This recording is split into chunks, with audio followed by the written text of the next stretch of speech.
Hello everybody, welcome back to another video. Now, before this video starts, make sure that you hit that view button. I'm trying to get to, 99 billion views, and I need you to click that view button, so yeah.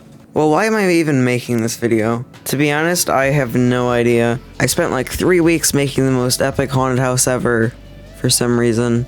And I ended up fully automating it with a bunch of motion sensors and timers, and I'm now sad. Anyways, here it is. If you want a more in-depth video on how this actually works, click the first link in the description. I have like an unlisted video going over the code and everything. So yeah, enjoy.